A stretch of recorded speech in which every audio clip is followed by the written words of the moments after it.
Mateus capítulo 1, versículo 1 em diante, diz assim o texto bíblico: livro da genealogia de Jesus Cristo, filho de Davi, filho de Abraão. Abraão gerou Isaque, Isaque gerou Jacó, Jacó gerou Judá e os seus irmãos. Judá gerou Pérez e Zerá, cuja mãe foi Tamar. Pérez gerou Esrom, Esrom gerou Arão, Arão gerou Aminadab, Aminadab gerou Naasson, Naasson gerou Salmão, Salmão gerou Boaz, cuja mãe foi Raabe. Boaz gerou Obed, cuja mãe foi Rute, e Obed gerou Jessé. Jessé gerou o rei Davi, e o rei Davi gerou Salomão, cuja mãe foi aquela que tinha sido mulher de Urias. Versículo 17. Assim, todas as gerações, desde Abraão até Davi, são 14. Desde Davi até o exílio na Babilônia, 14 gerações.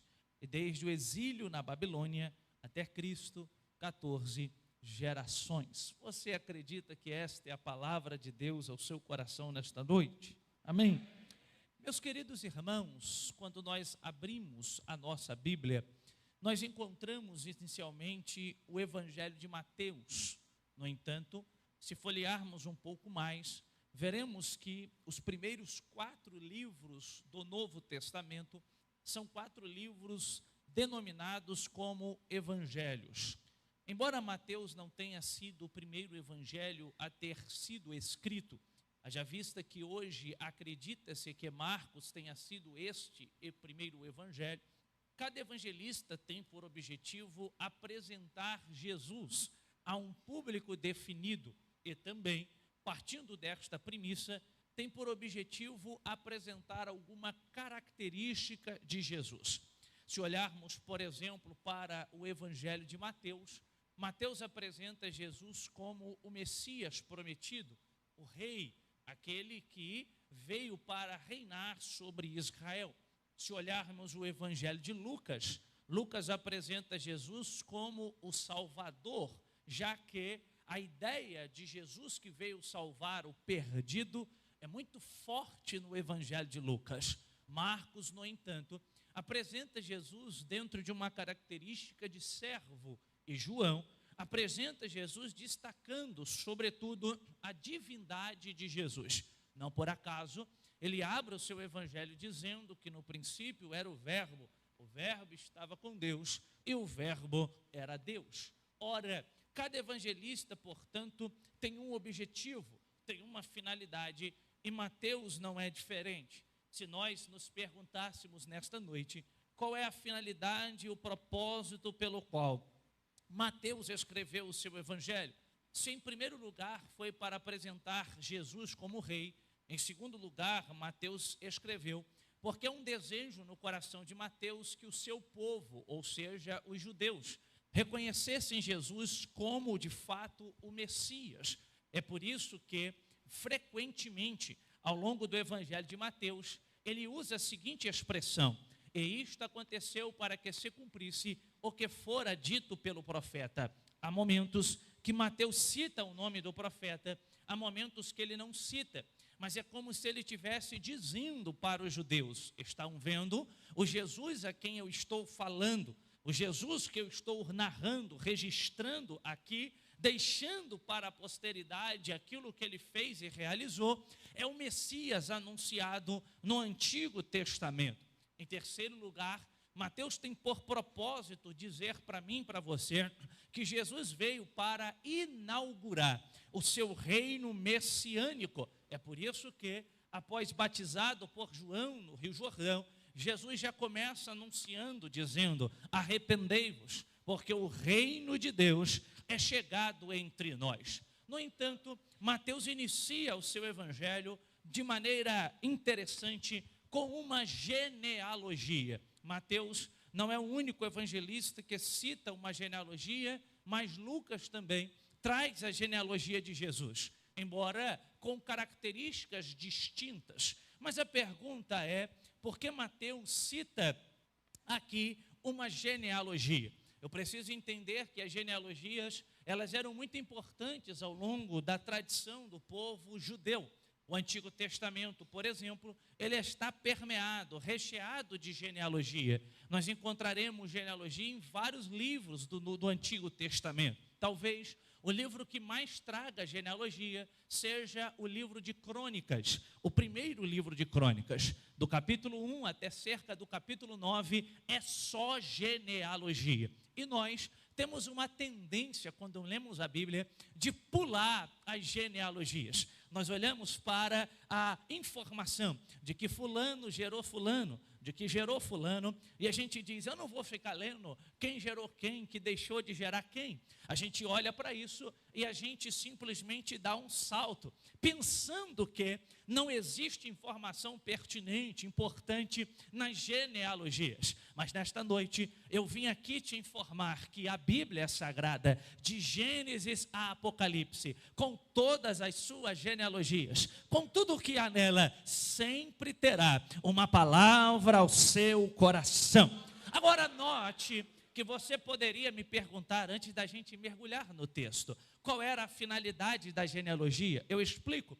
As genealogias, elas eram citadas com algumas características. A primeira, elas serviam para indicar quem era elegível para a realeza, sobretudo no Antigo Testamento.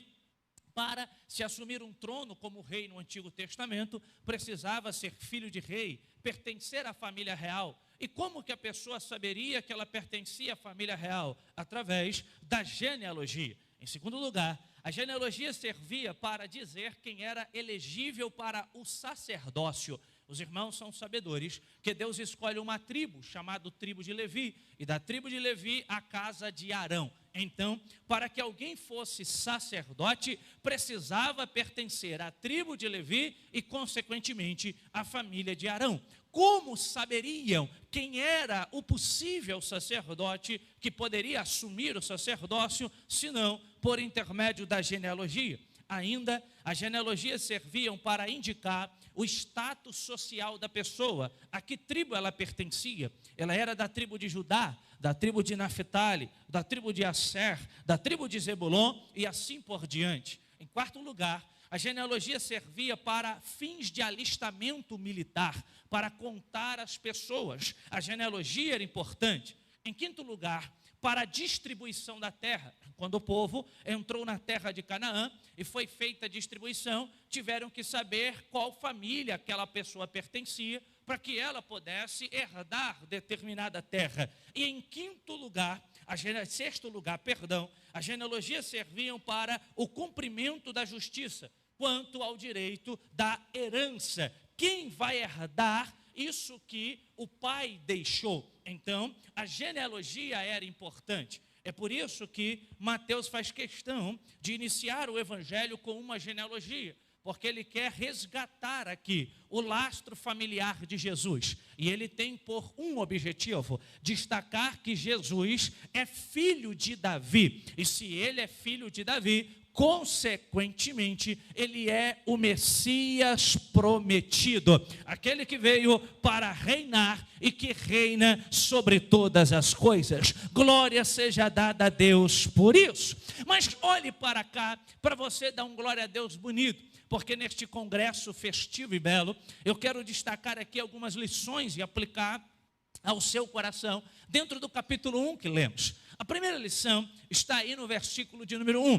Perceba que Mateus inicia dizendo, livro da genealogia, ou das gerações de Jesus Cristo. E por que isso é importante? Porque quando Mateus inicia o seu evangelho com uma genealogia, Mateus está dizendo para mim e para você que o que ele vai registrar logo em seguida, ou seja, o que vai aparecer no capítulo 2, capítulo 3, capítulo 4 e assim consequentemente, não é um mito, não é uma lenda, não é uma fábula, nem mesmo uma história inventada do coração de Mateus. E eu vou explicar isso daqui. Mateus não começa o seu livro dizendo, era uma vez, um carpinteiro que andava pregando na Palestina. Mateus não inicia o seu evangelho como era uma vez. Toda vez que você escuta a expressão era uma vez, você conclui que o que será dito logo em seguida não passa de uma fábula. Nós, às vezes, ensinamos para as crianças historinhas como essa, era uma vez. E, no mais, o que a gente pode extrair de uma historinha como era uma vez, é uma lição no final, que a gente chama de moral da história. Mas ninguém que escuta a era uma vez da Branca de Neve e os 7 anões dirá que é verdade. Ninguém que escuta sobre Rapunzel dirá que de fato Rapunzel existiu. Ninguém que escuta sobre a Chapeuzinho Vermelho vai dizer que Chapeuzinho Vermelho existiu. Por quê? Porque todas essas fábulas, essas histórias infantis começam com a expressão era uma vez. Só que quando Mateus inicia o seu evangelho, Mateus não inicia com a expressão era uma vez, mas Mateus inicia com a expressão livro da genealogia de Jesus. O que Mateus está tentando aqui é fundamentar historicamente a pessoa de Jesus. Mateus quer dizer para mim e para você que o que ele vai dizer não é uma metáfora, mas o que ele vai contar logo em seguida é real. Quando Mateus tenta fundamentar a historicidade de Jesus com a genealogia, Mateus está dizendo, ele esteve entre nós, ele pisou entre nós, ele pregou entre nós, ele andou entre nós, ele comeu entre nós, ele dormiu entre nós. Por quê?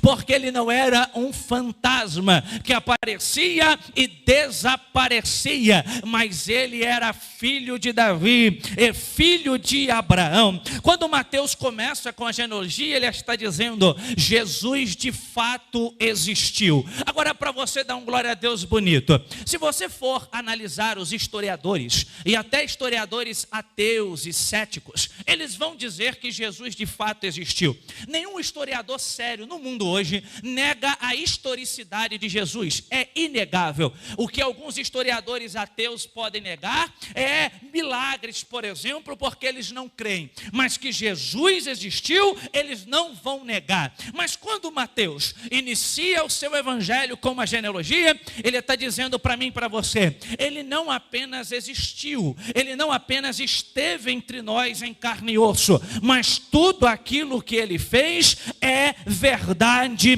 também. Sabe o que eu dou glória a Deus? É que ao começar com a genealogia e buscando fundamentar Jesus na história, Mateus está dizendo, o que ele fez é verdade, o que ele realizou é verdade, o que ele operou é verdade, e se é verdade tudo o que ele fez, então se ele andou sobre as águas, porque Mateus diz que ele andou, de fato ele andou, porque Mateus quer afirmar tudo aquilo que Jesus fez. Não somente isso, é também verdade que ele ressuscitou. Não somente isso, é também verdade que a tumba foi encontrada vazia. Não somente isso, é também verdade que ele apareceu para os seus discípulos. E para você dar um glória a Deus bonito nessa noite, João escrevendo o Apocalipse sozinho na ilha de Pátimos, abandonado pelo Império Romano, pensando que não dá para matar o apóstolo João, a gente deixa ele exilado e lá ele morre sozinho. Jesus aparece para João e diz, João,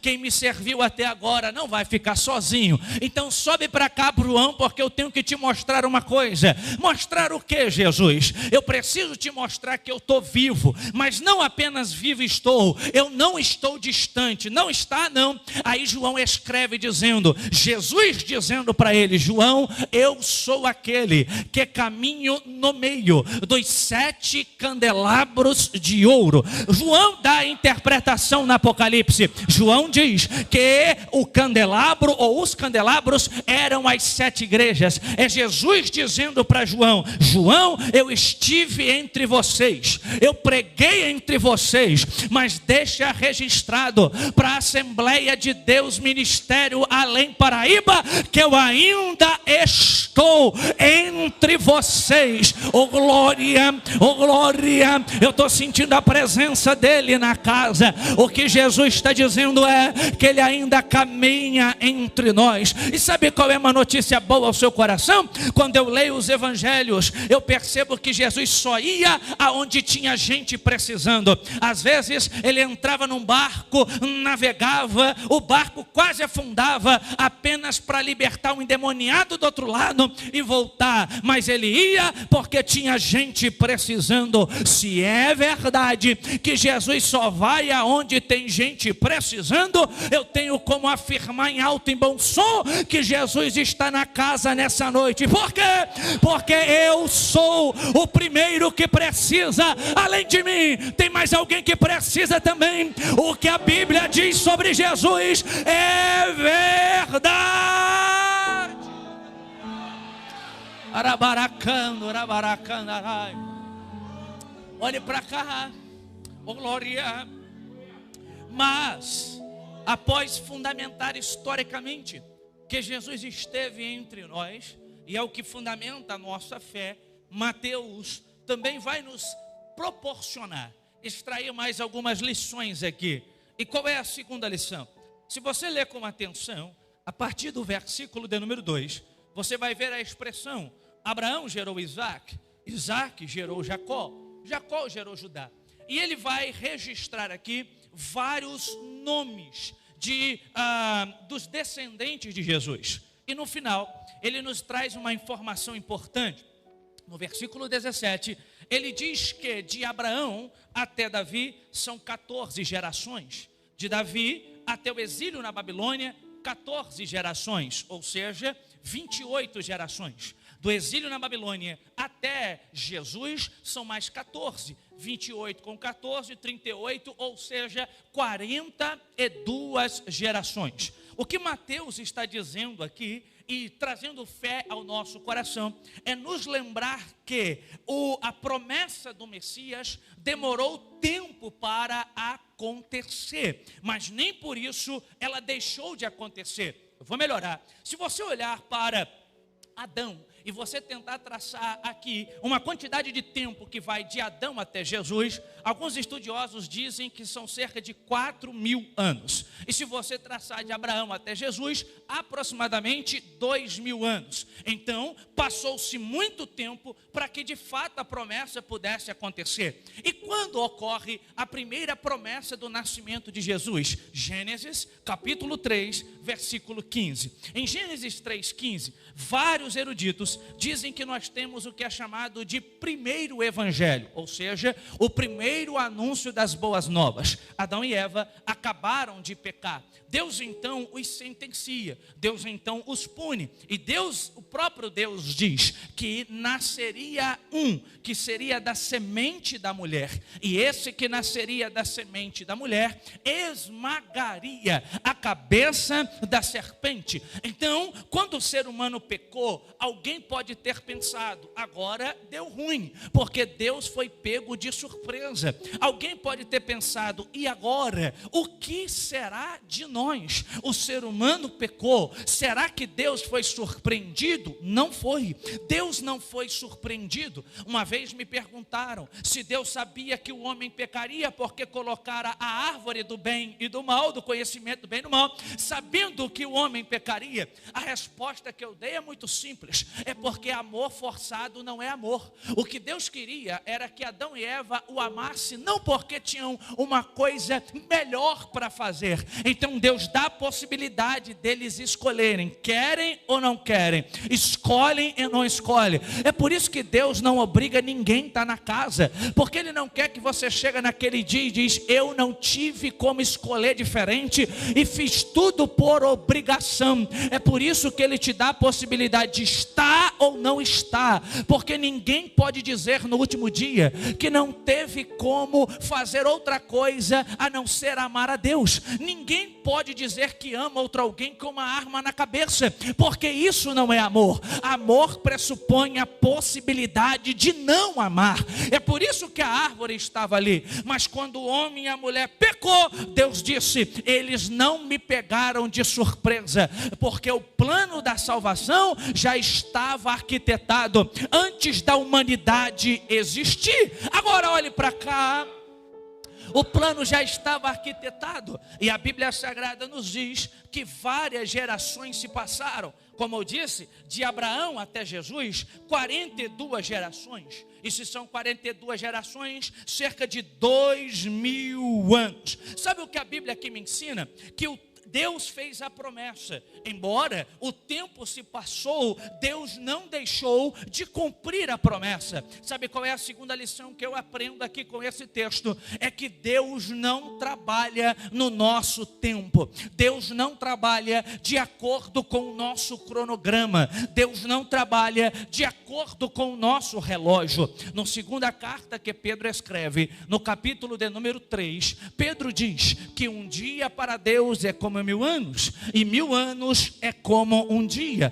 Parece, falando ele da volta de Cristo, parece que Cristo estava demorando, que Cristo estava retardando, mas Deus saberia a hora certa de intervir. Por quê? Porque você não pode julgar a Deus de acordo com o seu calendário, de acordo com o seu tempo, porque Deus não opera segundo as nossas pautas. Deus não opera de acordo com as nossas programações. Deus não faz exatamente na hora que eu quero, do jeito que eu quero. Eu preciso ter a consciência nessa noite que Deus trabalha no tempo dele, e no tempo dele ele fará. O segredo, meu irmão, é saber que embora Deus não trabalhe no meu tempo, ele nunca chega atrasado. Eu vou melhorar isso daqui.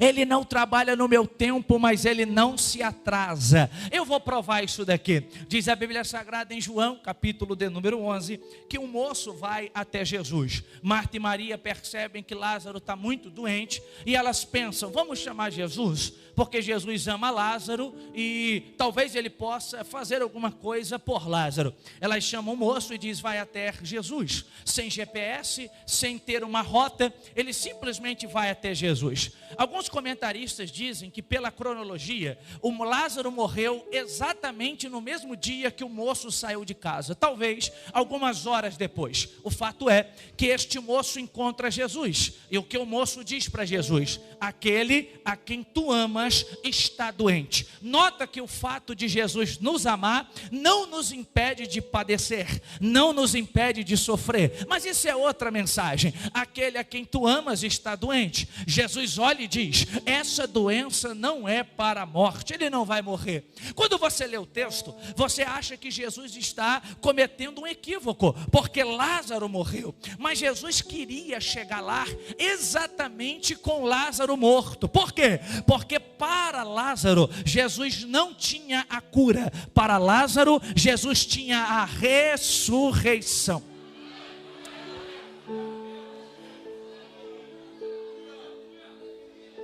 Quando Marta veio desesperada, se lançou aos pés de Jesus, o que Marta disse? Se tu estivesses aqui, o meu irmão não teria morrido. Jesus disse, Marta, eu sou a ressurreição e a vida. Marta disse, eu sei que o Senhor Ele vai ressuscitar na ressurreição dos últimos dias. Note que Marta está presa no passado e no futuro, mas ela é incapaz de ver que aquele que está na frente dela tem poder para mudar qualquer situação. Jesus olha para Marta e diz, Marta, vai chamar Maria. Maria vem correndo, se lança aos pés de Jesus. Maria, é bonito demais a história de Maria.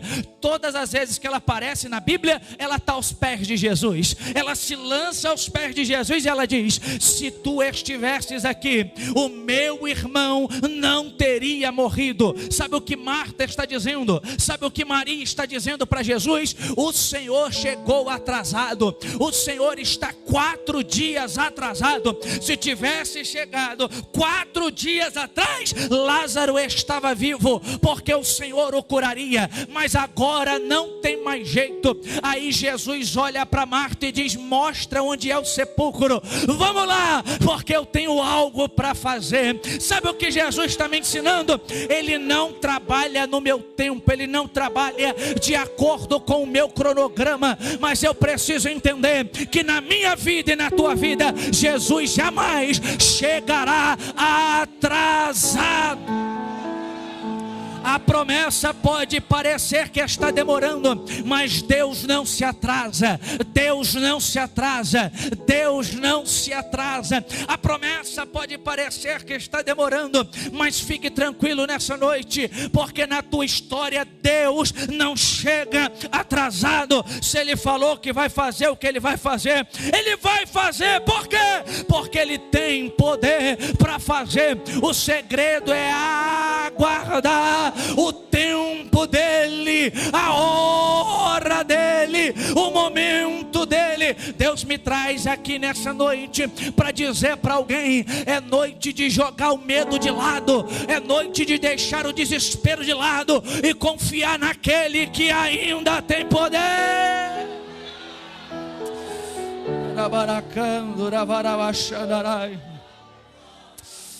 Aleluia.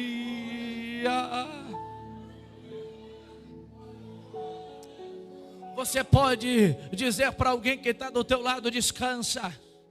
Prometo que é só essa vez, descansa. Não fala mais alto, descansa, porque o Deus a quem você serve ainda cumpre promessas. Ele não chega atrasado, Ele não chega atrasado. Levanta a mão, levanta. Eu oro em nome de Jesus o Nazareno, que no momento certo Deus vai intervir. Se sou profeta de Deus nessa noite, eu digo para você: no momento certo Deus vai gritar: basta, basta, basta.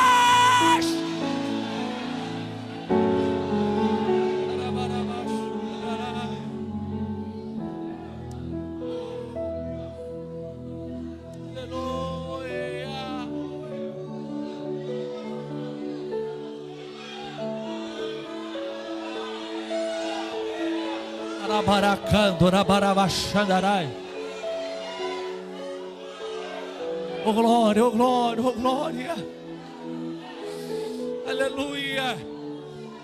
O tempo passou e alguém pensou: não vai cumprir, não vai cumprir. Mas no momento certo Ele intervém. Não por acaso, por isso que Paulo escreve dizendo que Jesus veio na plenitude dos tempos. E por quê? Ora, Jesus nasceu no momento certo em que tudo estava propício por seu nascimento. Nós tínhamos apenas uma língua universal do comércio, que era o grego.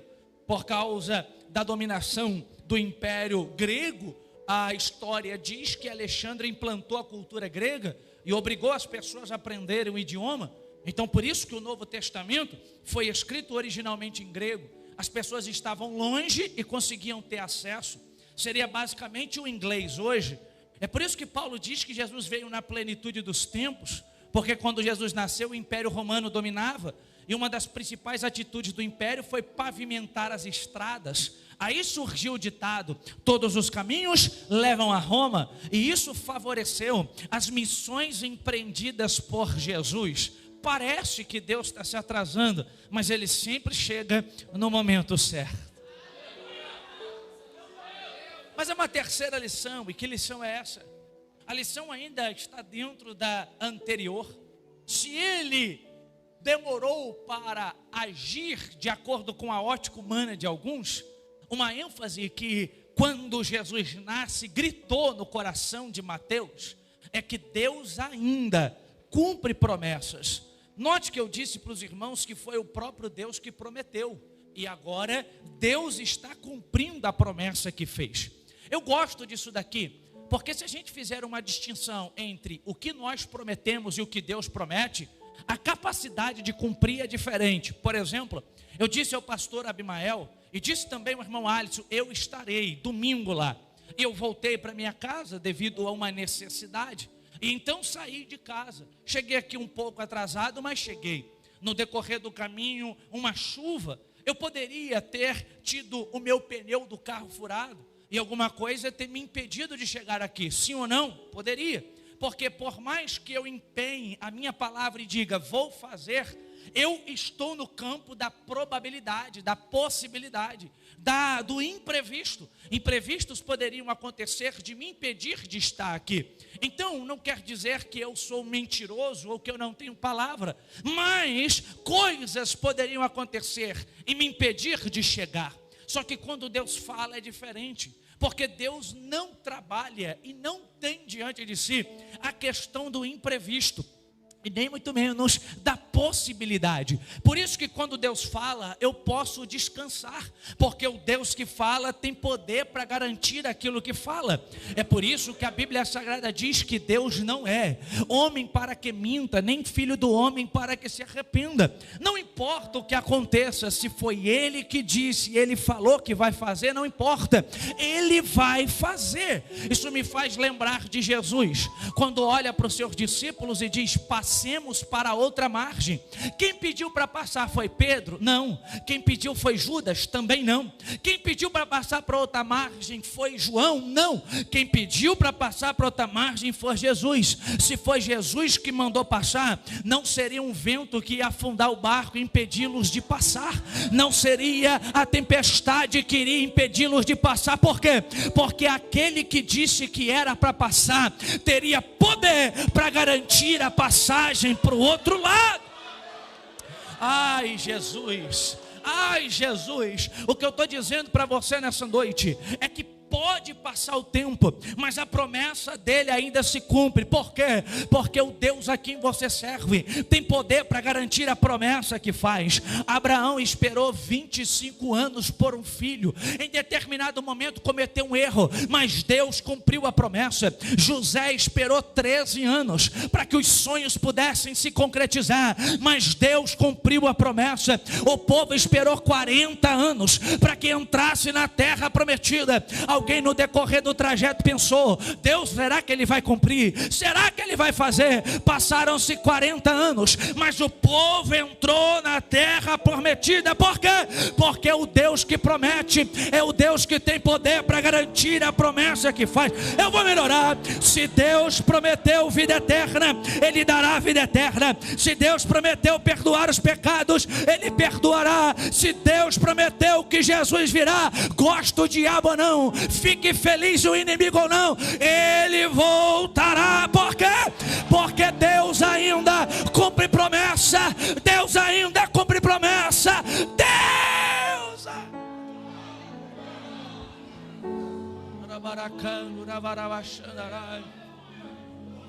Deus ainda cumpre promessa. Vocês cantaram nessa noite que não se frustrará. Não se frustrará. Por quê? Porque o Deus que prometeu é o Deus que vai cumprir. Erga suas mãos, segura. Deixa eu liberar uma palavra ao seu coração. Eu oro em nome de Jesus que você não vai desanimar, que você não vai retroceder, que você não vai desistir, porque alguém está dizendo: já se passaram muito tempo, não vale mais a pena continuar. Você não vai retroceder, porque você conhece o Deus a quem você serve, você conhece o Deus a quem você adora, e você sabe que Ele tem poder para cumprir e garantir a promessa que fez. Só aqueles que têm promessa de Deus nessa noite reage, pelo amor de Deus.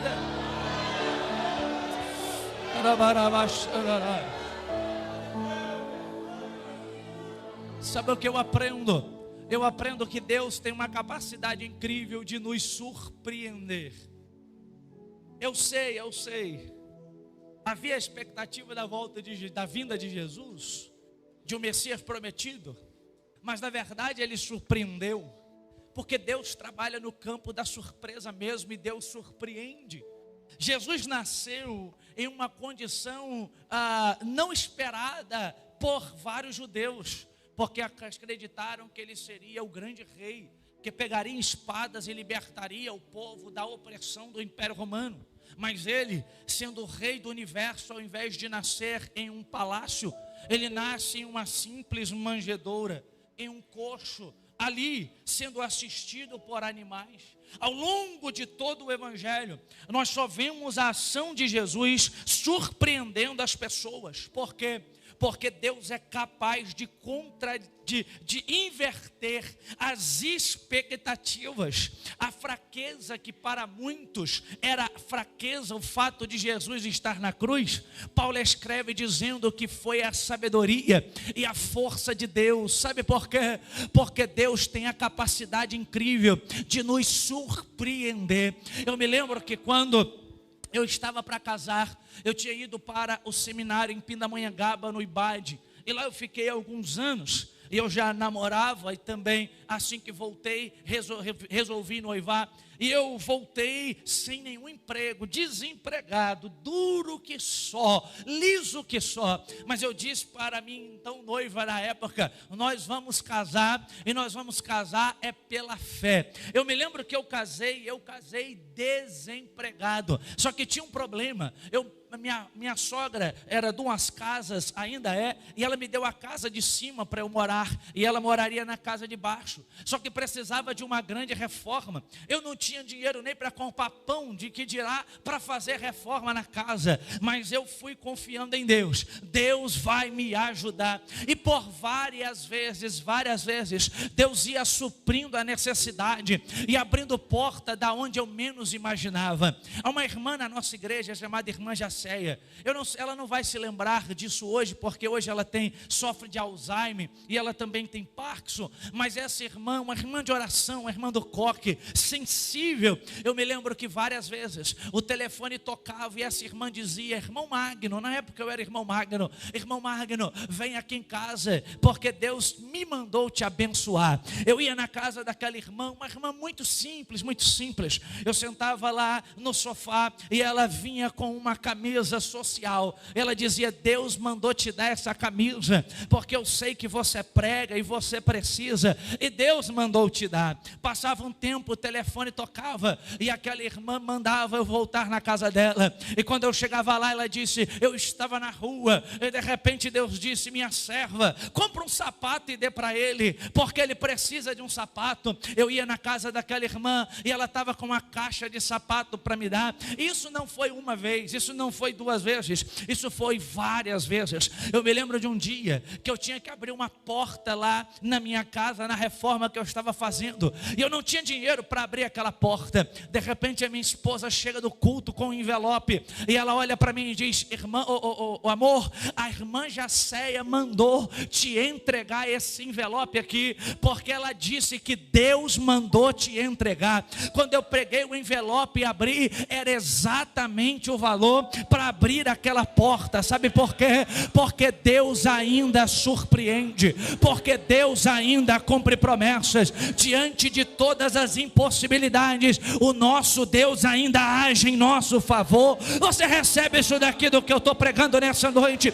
Deus ainda cumpre. Eu não sei o que te desmotivou, eu não sei o que te deixou triste, caído, encabrunhado, pensando que Deus se esqueceu, mas eu vim aqui nessa noite, nesse congresso de jovens, dizer que Deus trabalha em você, para trabalhar através de você. Por quê? Porque Deus ainda cumpre promessa, e Ele tem a capacidade de nos surpreender. Deus ainda surpreende.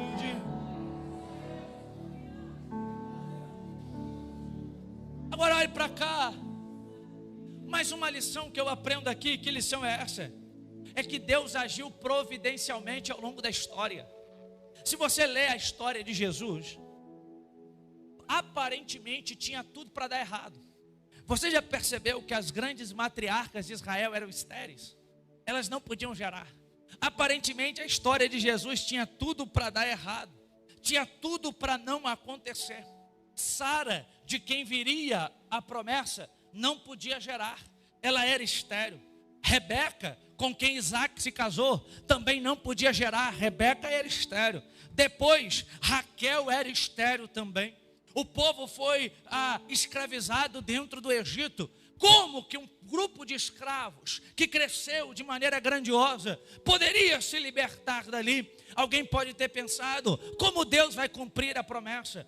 Vários fatos poderiam impedir Deus de cumprir a promessa. Depois foi o exílio na Babilônia. Alguém pensou, agora o povo está destruído, não tem mais condição. Mas Deus foi agindo providencialmente ao longo da história. Quando eu olho para a genealogia de Jesus, eu aprendo que a minha vida e a sua vida ainda está debaixo da mão de Deus. Quando eu olho para a história de Jesus, eu aprendo que Deus age na história, mesmo que eu não veja, mesmo que eu não perceba, mesmo que eu não observe, mesmo que eu não esteja atento, observando isso, mas Deus ainda está agindo para que tudo ocorra de acordo com a sua vontade. Eu aprendo isso daqui, meu irmão, que a nossa vida não é fruto do acaso. Você não é fruto do acaso, você não é fruto de um aborto mal sucedido, você não é fruto de uma gravidez indesejada, você ainda é fruto da mão poderosa do Deus Todo-Poderoso. Sabe por quê? Porque aquele que serve a Deus está debaixo dos cuidados de Deus. Jesus diz isso. Em Mateus capítulo 6, os discípulos estão preocupados. O que nós havemos de comer, o que nós havemos de beber, o que nós vamos vestir. Jesus olha para eles e diz: vocês estão preocupados demais. Estão vendo as aves que estão voando? O Pai veste elas, o Pai cuida delas. Está vendo os lírios que crescem? Amanhã são arrancados para servir de lenha ali, fazer o fogo aderir mais rápido à lenha e fazer com que a comida seja feita. Nem Salomão se vestiu como eles em toda a sua glória. Aí Jesus olha para eles e diz: vocês estão preocupados demais com amanhã. Se o Pai está se ocupando com aves que não são imagem e semelhança dele, que não tem capacidade cognitiva e nem muito menos sabe que ele é Deus, se o Pai está se ocupando com plantinha que cresce hoje e amanhã é jogada no fogo, quanto mais o Pai vai cuidar de você, homens de pequena fé. Por quê? Porque aquele que serve a Deus está debaixo do cuidado de Deus. Nesta noite é noite de você descansar no Deus que cuida de você. É por isso que Davi disse no Salmo 40, versículo 17: eu sou pobre e necessitado, mas o Senhor, Ele cuida de mim, Ele cuida de mim, Ele cuida. A sua vida ainda está debaixo do cuidado de Deus. A sua vida ainda está debaixo do cuidado de Deus. Não, eu vou melhorar isso daqui. Eu tinha 5 anos de idade. Meu pai acabou saindo de casa, mas com 5 anos de idade meu pai pegou uma faca. Ele saiu correndo na rua onde morávamos, atrás da minha mãe. E ele corria atrás da minha mãe dizendo que iria matá-la. Eu me lembro dessa cena. Eu com 5 anos saiu correndo atrás da minha mãe, e minha mãe correndo para preservar a sua própria vida. Com 6 anos de idade eles se separaram. Havia uma dor de barriga constante em mim e ninguém sabia. Quiseram me operar de apendicite, mas acabaram não me operando. Quando eu tinha 9 anos de idade, a cada 15 dias eu ia para ficar com meu pai na cidade de Aperibé. Com 9 anos de idade, meu pai resolveu fazer um poço artesiano. Ele foi colocando um ferro sobre o outro e fazendo um poço artesiano. Até que ele resolveu tirar aquele ferro do fundo do poço e depositar sobre a cerca. Aquele ferro começou a tombar. Para não cair, ele segurou. Ao segurar, o ferro tocou o fio de alta tensão e ele morreu eletrocutado na hora. Eu me lembro dessa cena porque o meu padrasto chegou em Cambuci, onde eu estava, e disse: o seu pai quer te ver. Quando eu cheguei na minha casa, estava ali várias pessoas, a minha mãe chorando, e ela disse: o seu pai não quer te ver. O seu pai morreu com 9 anos de idade, um mês antes de completar 10 anos. A minha família pensou: esse daí não suporta. Viu o pai correr atrás da mãe para matá-la. Esse daí não suporta. Teve uma separação traumática entre os seus pais. Não suporta. Perdeu seu pai muito cedo. Durante a adolescência eu passei um período rebelde e ninguém dava nada por mim. Até que por volta dos 14 anos Jesus me achou. Não foi eu que achei Jesus, não. Foi Jesus que me achou e mudou a minha história e transformou a minha vida. E no ano passado, esse menino que não ia ser dado em nada, foi consagrado a pastor. E quando chega diante da família, a família para ouvi-lo. Não porque eu sou bom, não porque eu tenho, é porque a graça de Deus e o cuidado de Deus está.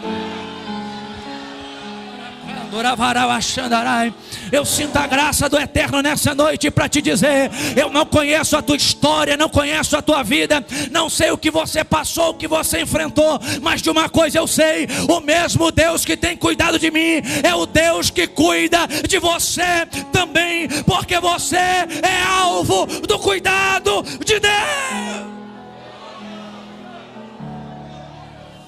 Quem pode adorar ao Deus que cuida?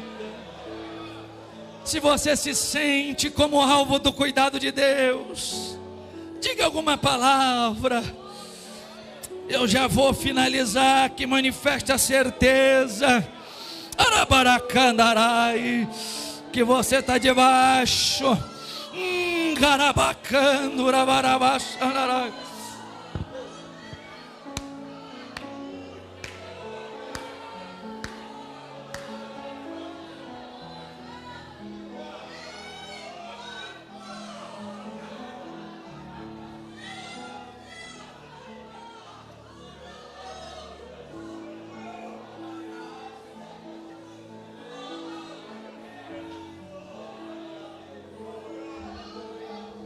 Última lição.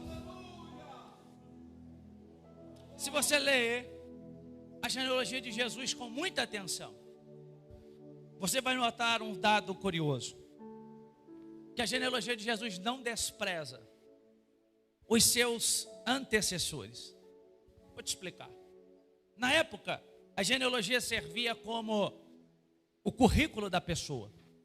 Então era muito importante que você tivesse familiares bons, familiares que fossem louvados na sociedade. Por exemplo, o rei Herodes mandou levantar a sua árvore genealógica, e o rei Herodes, ao levantar a árvore genealógica, mandou deixar de lado aqueles familiares que ele não gostava, para que as pessoas não se associassem, não associassem Herodes com os seus familiares. Ele só mandou colocar ali gente que ele gostava, porque era importante você ter um lastro familiar. Talvez você tenha parentes aqui nessa noite que você diz: rapaz, não tem como a gente escolher, é parente, não tem jeito, não é verdade? Só que é interessante que Mateus não omite, pelo contrário, ele cita. E ele cita algo interessante, e eu vou explicar isso daqui. Geralmente as genealogias citavam apenas os homens e não as mulheres. Mas se você ler o texto, você percebe que Mateus cita mulheres na genealogia. Isso já é um dado curioso. O segundo dado curioso é que ele omite as matriarcas. Acha o nome de Sara aqui? Você não acha? Acha o nome de Rebeca aqui? Você não acha? Mas curiosamente ele cita o nome de algumas mulheres que na sua história tiveram atitudes problemáticas. Por exemplo, no versículo 3, Mateus cita o nome de Tamar. Você sabe quem é Tamar? Leia Gênesis capítulo 38. Tamar foi aquela mulher que enganou o seu sogro Judá, se vestindo como uma prostituta. Induziu o seu sogro para se deitar com ele. Cometeu um ato de incesto contrário à Bíblia e à lei de Deus. Você sabe quem é Raabe, que aparece no versículo 5? Raabe era uma cananeia, ou seja, não pertencia ao povo de Deus, e também era uma prostituta. Você sabe quem é Ruth, que aparece aqui? Ruth era uma moabita, e no livro de Deuteronômio, os moabitas não poderiam pertencer ao povo de Israel. Você sabe quem é Betseba? Betseba foi aquela mulher que se deitou com Davi, e Mateus faz questão de dizer que ela era mulher de Urias. Quando eu li isso daqui, a minha alma saltou por quê? Porque Mateus não omite. Mateus não tira Abraão, que mentiu, da genealogia de Jesus. Mateus não tira Davi, que cometeu adultério e homicídio, da genealogia de Jesus. Mas Mateus faz questão de dizer que estas pessoas pertenciam. Sabe por quê? Porque uma coisa que Deus não faz é a acepção de pessoa. Quando ele cita essas pessoas, ele está dizendo para mim e para você que ele ama a todos. Ele não ama, ou Ele não me ama por aquilo que eu faço ou deixo de fazer. Ele me ama por quem Ele é. Alguém disse certa vez que nada do que eu faça de melhor ou pior para Deus fará Deus me amar mais ou menos. Simplesmente Deus me ama. Não importa a sua estirpe, não importa o que a pessoa tenha feito, não importa se esta pessoa se arrepender e crer no Evangelho, ela é salva pela glória do nome bendito de Jesus. Sabe por quê? Porque não é aquilo que temos que contamina Jesus. O grande problema que os discípulos encontraram em Marcos 1, quando o leproso se aproximou de Jesus e Jesus tocou o leproso, era: Jesus vai ficar impuro, porque ele tocou gente impura, e o que está no leproso vai pegar em Jesus. Mas foi ao contrário, era o que estava em Jesus que pegou no leproso, porque não é o meu pecado, não é a minha mazela, não é a minha dificuldade, não é aquilo que eu faço que contamina Jesus, mas quando eu abro o coração e Ele toca na minha vida, é o toque dEle que muda a minha história, que transforma a minha vida, que muda o meu ser. Você está aqui nessa noite não porque você é bom, é porque Deus não fez acepção de você. Você está aqui nessa noite não porque você é reto, é porque Deus não fez acepção de você. Você está aqui nessa noite porque para que você fosse eleito, você não precisou de coligação. Hoje foi a votação do conselho tutelar. Nenhum conselheiro ou conselheira tutelar será eleito com apenas um voto. É necessário a maioria para que possa ser eleito. Mas o que eu dou glória a Deus é que para que você fosse eleito, não precisou de coligação, não precisou de maioria. Segundo Paulo, bastou apenas um voto, que foi o voto da cruz do Calvário. Não, eu vou perguntar: só aqueles que são imperfeitos. A igreja não é a reunião de perfeito, porque se fosse a reunião de perfeito, já seria arrebatado e levado para o céu. Aqui tem gente que erra, aqui tem gente que peca, aqui tem gente que falha, aqui tem gente que desliza. Tem sim, porque a igreja não é lugar de gente perfeita, é lugar de gente que erra, mas é lugar de gente que faz parte da família de Jesus. Ele erra, mas tem coragem de se arrepender, porque entendeu que a melhor coisa é pertencer à família de Jesus, é pertencer a... Não, só quem pertence à família dele se coloca de pé, se coloca de pé. Arabaracando, arabarabachandarai. Oh, eu tenho uma notícia para você nessa noite. A sociedade aí fora grita: pau que nasce torto morre torto. Mas eu vim de tal cara para te dizer que pau que nasce torto, o carpinteiro de Nazaré ainda tem poder de consertar.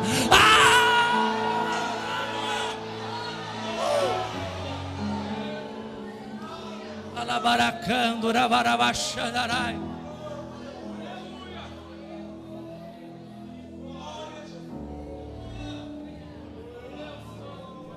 Paulo diz, eu quero finalizar. Paulo diz: o salário do pecado é a morte. Aí João escreve na primeira epístola que quem disser que não tem pecado o problema está estabelecido. Se o salário do pecado é a morte, quem peca tem que morrer. E se João está dizendo que todos nós pecamos, olha de canto de olho para o irmão da direita, olha de canto de olho para o irmão da esquerda, e pergunta para ele assim: mas você está vivo?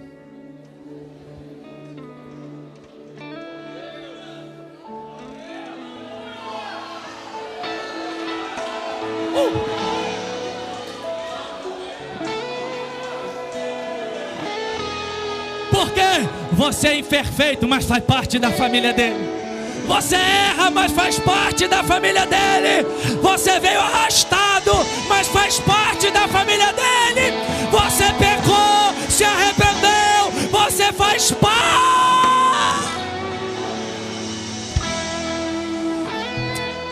Cadê o irmão que cantou? Vem cá, meu irmão, para me ajudar.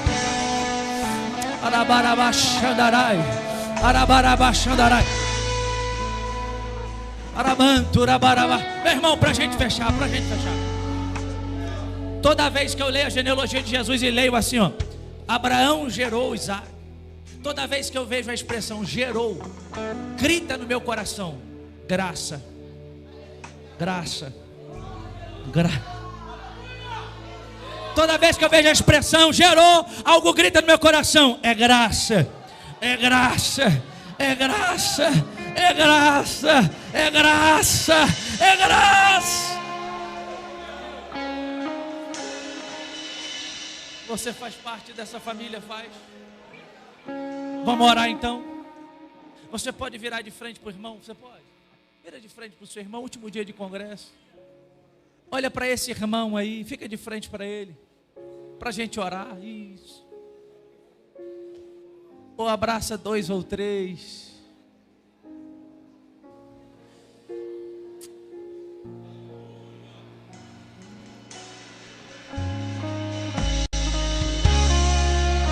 É melhor estar aqui dentro do que lá fora, porque aqui dentro você é tratado, aqui dentro você é moldado, aqui dentro Deus te reforma, Deus mexe, porque você faz parte da família.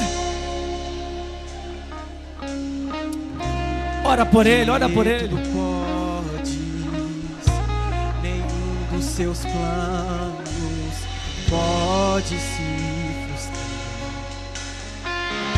A vontade é sua e a minha vida em tuas mãos. Arabarabachandará. Nenhum dos seus planos podem se frustrar. Nenhum dos seus planos pode se frustrar. Meu Deus, Não se frustrarão. você não é descartável, você não é inútil, você ainda é filho, você ainda é filho, você ainda é filho, você ainda é filho, você faz parte da família. Arabá, deixa o amor de Deus te envolver, deixa o amor de Deus te envolver, deixa o amor de Deus te envolver. Sinta a graça, sinta a graça, sinta a graça. Arabacando, arabaracandarai. Sinta a graça de Deus, sinta a graça, sinta o amor de Deus. Arabarabachandarai. Meu Deus, meu Deus. Aleluia, aleluia, aleluia, aleluia. Arabarabachandarai. Oh glória, oh glória.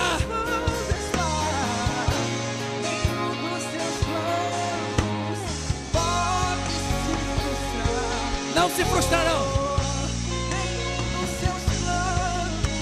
Ele ainda cumpre promessa. Ele ainda cumpre promessa. Ele ainda cumpre promessa. Ele ainda cumpre promessa.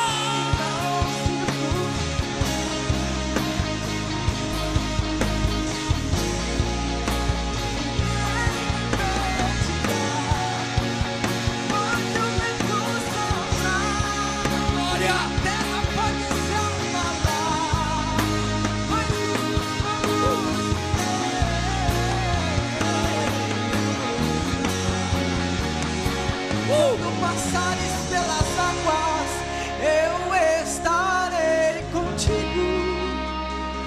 Quando passares pelo Meu fogo, Deus, ele não te meu Deus. queimará. Oh glória. Eu estou Receba de Deus nessa noite. Receba de Deus nessa noite. Você não está sozinho. Você faz parte da família de Deus. Você faz parte da família de Deus. Tem gente do teu lado para te ajudar. Tem gente do teu lado para te ajudar. Tem gente do teu lado para você não em seu coração sozinho. está trazendo dúvidas. Cadê Jesus? Mas olha só quem vem aí, andando sobre as águas. Parece que é Jesus. Está dando uma ordem para o vento. Sou eu dono do tempo, sou eu dono daqui, sou eu dono do mar. Sou eu, sou eu, sou eu, sou eu, sou eu, sou eu.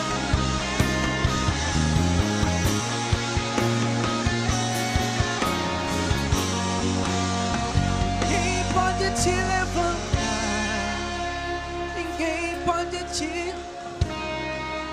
Mas se Deus tem um plano contigo, ninguém impedirá. Pode o vento soprar, a terra pode se abalar, mas os planos de Deus.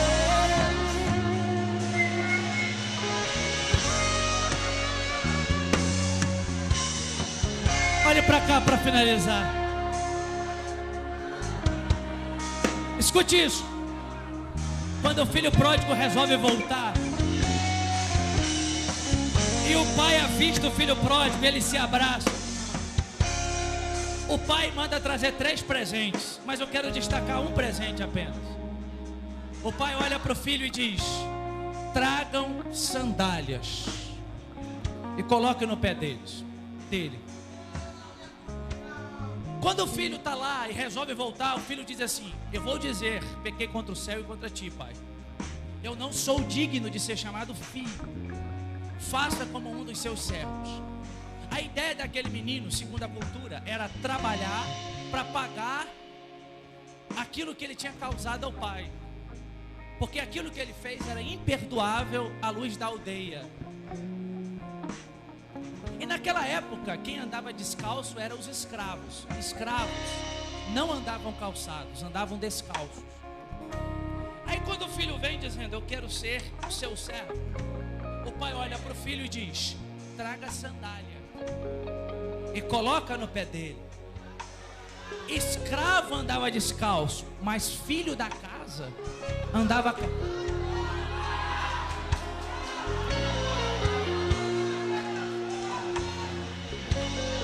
Sabe o que o pai está dizendo? Você é filho. Você pecou, sim, errou. Você falhou, mas uma vez filho, você permanece filho. Não vai voltar como servo, vai voltar como...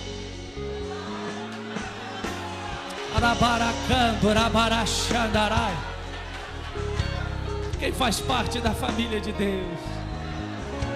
Antes de se assentar, deixa eu perguntar. Antes de se assentar, deixa eu perguntar: existe alguém aqui em nosso meio que ainda não aceitou Jesus como Salvador da sua vida, mas que quer fazer parte dessa família? Você não precisa ser perfeito, não. Deus não está dizendo que você precisa ser perfeito para vir, não. Ele está dizendo: vem imperfeito mesmo. Que a igreja é o lugar dos ex, né? É ex-drogado, ex-viciado, é ex-traficante. Tem alguém nessa noite? Tem alguém nessa noite que diz: não, eu quero fazer parte. Eu senti uma presença tão gostosa nessa noite. É essa presença que a gente sente fazendo parte dessa família. É essa presença que você sente. Tem dias difíceis, sim, mas quando você está na família de Deus, Deus levanta a gente para te ajudar, levanta a gente para orar por você, levanta a gente para estender a mão. Você sente o carinho dessa família. Tem alguém nessa noite? Se não tiver, abraça 2 ou 3 e diga para essa pessoa: permaneça na família. Permaneça na família. Deus te ama. Deus te ama. Quem pode adorar? Ele é bom.